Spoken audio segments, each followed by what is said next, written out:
ಹೇಮಾವತಿ ನೀರು ನಮ್ಮ ಮಾಗಡಿ ತಾಲೂಕಿಗೆ ಬರಬೇಕು ಅಂತ ಹೋರಾಟ ಮಾಡಿದ್ವಿ.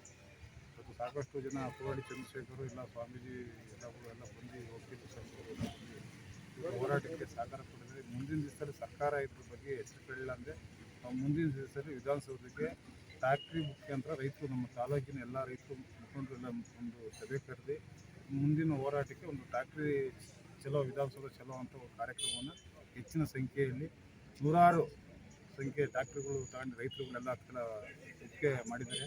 ನಾವು ಕೆಲವೇ ದಿವಸದಲ್ಲಿ ಇನ್ನೊಂದು 15 ದಿವಸ ಗಡುವು ಕೊಟ್ಟಿದ್ದೀವಿ. ಇನ್ನು 15 ದಿವಸದಲ್ಲಿ ಸರ್ಕಾರ ಅದಕ್ಕೆ ಉಸ್ತುವಾರಿ ಮಿನಿಸ್ಟ್ರು ಕರೆದು ಮೀಟಿಂಗ್ ಮಾಡಿ ರೈತರಿಗೆ ಸಭೆ ಕರೆದು ತಾಲೂಕಲ್ಲಿ ನಿಮ್ಗೇನು ಪರಿಹಾರ, ಏನು ಸಮಸ್ಯೆ ಇದೆ, ಏನು ನಿಮಗೆ ನಾವೆಲ್ಲ ಇದ್ರ ಬಗ್ಗೆ ಎಲ್ಲ ಕೆಲಸ ಕಾರ್ಯಗಳು ಮಾಡಿಕೊಡ್ತೀವಿ ಅಂತ ಒಪ್ಕೊಂಡ್ರೆ ಸರಿ. ಇಲ್ಲ ಅಂದರೆ ನಮ್ಮ ಮುಂದಿನ ದಿವಸದಲ್ಲಿ ವಿಧಾನಸೌಧಕ್ಕೆ ಸಾವಿರಾರು ಟ್ಯಾಕ್ಟ್ರಿಗಳ ಜೊತೆ ವಿಧಾನಸೌಧಕ್ಕೆ ಮುಖ್ಯ ಆಗುವಂಥ ಕೆಲಸ ಮುಂದಿನ ದಿವಸದಲ್ಲಿ ಎಲ್ಲ ರೈತರು ಎಲ್ಲ ಸಂಘಟನೆಗಳು ಸೇರಿ ವಕೀಲರು ಸಂಘವಾದಿ ಎಲ್ಲರೂ ಸೇರಿ ನಾವು ಮುಂದಿನ ದಿವಸ ಒಳ್ಳೆಯ ಹೋರಾಟ ರೂಪುರೇಷೆ. ಸರ್, ಈಗ ಸ್ವಾಮೀಜಿಗಳು ಅಲ್ಲಿ ಪ್ರತಿಭಟನೆಯಲ್ಲಿ ನಿಮಗೆ ಮನವಿ ಮಾಡಿದ್ರು.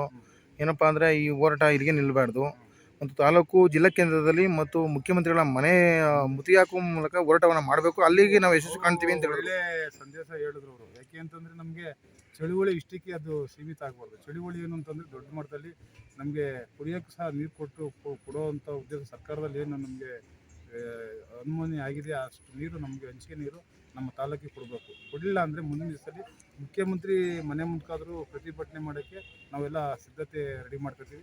ಸ್ವಾಮೀಜಿಯವರ ಆಶೀರ್ವಾದದೊಂದಿಗೆ ನಮ್ಮ ಮಾಗಡಿ ಕೆಂಪೇಗೌಡರ ಆಶೀರ್ವಾದದ ಮುಖಾಂತರವಾಗಿ ನಮ್ಮ ತಾಲೂಕಿನ ಎಲ್ಲ ಕೆರೆಗಳು ತುಂಬಿಸುವಂಥ ಕೆಲಸ ಆಗಿ ಇನ್ನು ಮುಂದಿನ ದಿವಸ ಮಾಡಿಲ್ಲ ಅಂದರೆ ನಾವು ಮುಖ್ಯಮಂತ್ರಿ ಮನೆ ಮುಂದಾದರೂ ಸಹ ಪ್ರತಿಭಟನೆ ಕೂತ್ಕೊತೀವಿ. ವಿಧಾನಸೌಧಕ್ಕೂ ಸಹ ಟ್ಯಾಕ್ಟ್ರಿ ಮುತ್ತಿಗೆ ಹಾಕುವಂಥ ಕೆಲಸನೂ ಎಲ್ಲದಕ್ಕೂ ನಾವು ಸಿದ್ಧವಾಗಿ ರೈತರು ಚಳುವಳಿಗೆ ನಾವು ಎಲ್ಲ ಸಿದ್ಧರಾಗಿದ್ದೀವಿ ಅಂತ ತೊಂದರೆ. ಸರ್, ರಾಜ್ಯಾಧ್ಯಕ್ಷರ ನೇತೃತ್ವದಲ್ಲಿ ಇವತ್ತಿನ ಹೋರಾಟದಲ್ಲಿ ಏನು ತೀರ್ಮಾನ ಆಯಿತು?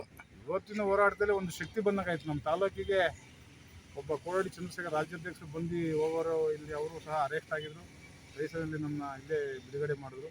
ಹಾಗೂ ಅವರು ನಾವು ಎಲ್ಲ ಜಿಲ್ಲೆ ಎಲ್ಲ ತಾಲೂಕಲ್ಲೂ ನಾವು ಎಲ್ಲ ಇದಕ್ಕೂ ನಮಗೆ ನೀರು ಬೇಕಾಗಿದೆ. ನಮ್ಮ ತಾಲೂಕಿಗೆ ಏನು ಹಂಚಿಕೆ ನೀರಿದೆ ಅದು ಕೊಡಲೇಬೇಕು ಅಂತ ಹೇಳಿ ಅವರು ಒಂದು ಸರ್ಕಾರಕ್ಕೆ ನಾನು ಮನವಿ ಮಾಡ್ತೀನಿ. ನಿಮ್ಮ ಜೊತೆ ನಾನು ಸಹ ನಮ್ಮ ತಾಲೂಕಿನ ಪರವಾಗಿ ನಾನು ಧ್ವನಿ ಎತ್ತೀನಿ ಅಂತ ಅವರು ಸಹ ಕೋರಡಿ ಚಂದ್ರಶೇಖರ್ ಒಂದು ಭರವಸೆ ಕೊಟ್ಟಿದ್ದಾರೆ. ಸರ್, ಈಗ ರಸ್ತೆ ತಡೆಗೆ ನೀವು ಮುಂದಾಗಿದ್ರೆ ಆದರೆ ಅವಕಾಶ ಕೊಡಲಿಲ್ಲ, ಅದ್ರ ಬಗ್ಗೆ ಕೊಡಲಿಲ್ಲ ಅಂದರೆ ಕಾನೂನಲ್ಲಿ ಅವಕಾಶ ಇಲ್ಲ ಅಂತ ಪೊಲೀಸ್ ಇಲಾಖೆಯವರು ನಮ್ಮನ್ನ ಅಲ್ಲೇ ಬಂಧಿಸಿದ್ರು.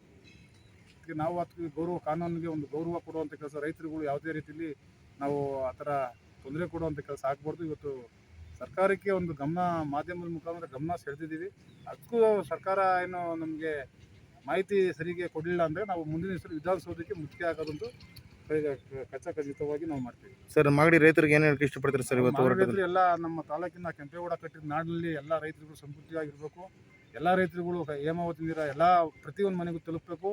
ಪ್ರತಿಯೊಂದು ನಮ್ಮ ಪ್ರಾಣಿಗಳು ಸಹ ಅದು ಅನುಕೂಲ ಆಗುವಂಥ ರೀತಿಯಲ್ಲಿ ತಾಲೂಕಿನ ಎಲ್ಲ ರೈತರಿಗೂ ನಾನು ಮನವಿ ಮಾಡ್ತೀನಿ. ತಮ್ಮ ಹೆಸರು ಸರ್?